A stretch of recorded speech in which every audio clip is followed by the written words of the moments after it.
Welcome back to the Daily Bread Bible Study.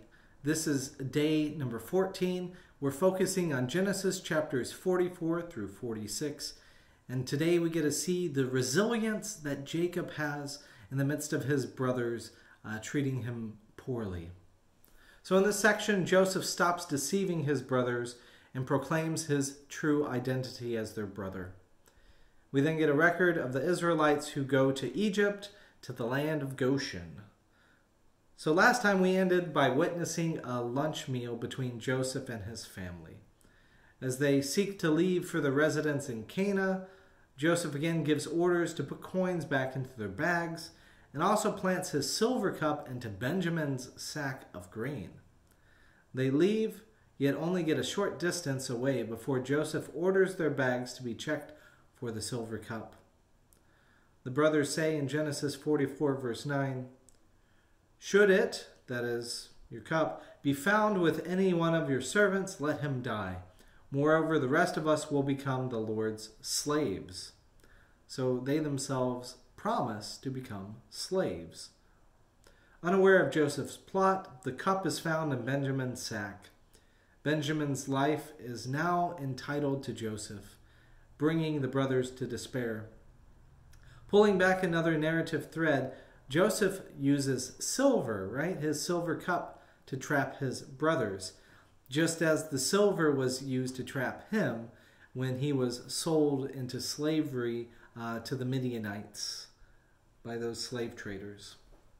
Now with Benjamin's life in Joseph's hands, they return to Egypt, pleading with Joseph to spare Benjamin. I suspect this then becomes a way that Joseph can make his family stay in Egypt, and will get extra time to spend with Benjamin. Joseph's plan takes a challenging turn as Judah begs for Benjamin and by virtue Jacob's life.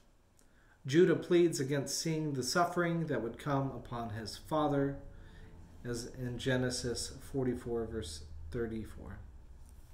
Now Joseph does not contemplate the suffering that would come upon Israel, both the man and the nation, and sees his deception may kill his father's life. So Joseph is not a man of death, but seeks to preserve life. He does not want to give his father a heart attack, as he learns the brothers had done when Joseph went missing. Joseph then dismisses the audience and tearfully states, "I am Joseph." Weeping aloud, Joseph practices one of the most resilient acts in the Bible. I love it because it is very mature. It is, practicing and claiming our faith in the midst of our challenges. It's everything that I could hope to aspire to be. There, he forgives his brothers and claims God blessed him even in his suffering. In Genesis 45, verse 7, "God sent me before you to preserve for you a remnant on earth, and to keep alive for you many survivors. So it was not you who sent me here, but God." Joseph claims that it was God working through everything to keep his promise to his chosen people. Even more than that, Abraham's descendants are and will be a blessing to the whole world, just as Joseph chose to be a blessing to those who wronged him, his brothers. No wonder why God uses a man named Joseph in another salvation story, right? When Joseph, the father of Jesus, takes his family to Egypt in order to preserve the life of his son, Jesus.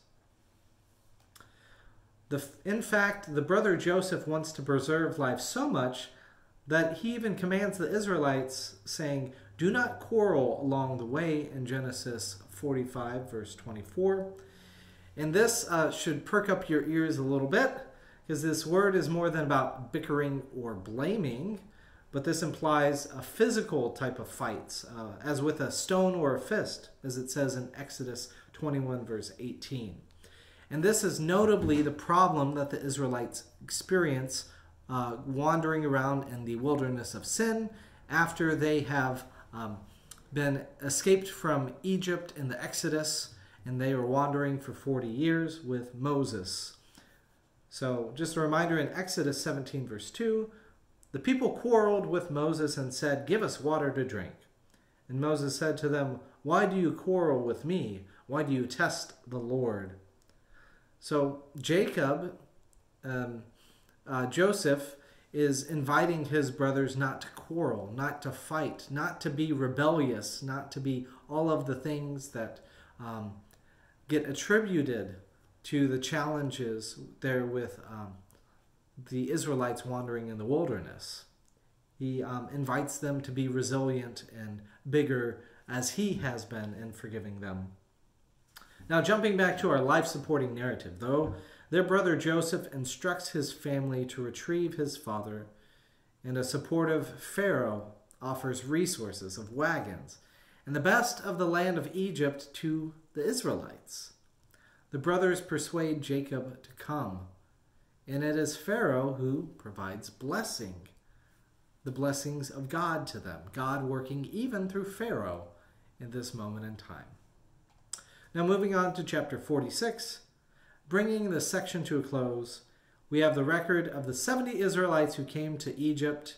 Jacob, or again his name is Israel, receives a vision from God in Genesis 46 verse 2 through 4. God spoke to Israel in visions of the night and said, "Jacob, Jacob." And he said, "Here I am." And then he said, "I am God, the God of your father. Do not be afraid to go down to Egypt, for I will make you a great nation there. I myself will go down with you to Egypt, and I will also bring you up again." Encouraged, Jacob and the Israelites travel to meet Joseph in Goshen. Now, Goshen is mentioned in Exodus chapter 8, verse 22, about the plagues of flies, and in Exodus 9:26, the plague of hail, as the land where the Israelites live. So we see that in chapter 46, this is all setting up the Exodus narrative that is quickly coming, and mentions some potential conflict between Egypt and Israel concerning sheep. But we will talk more about the strange comments around sheep next time.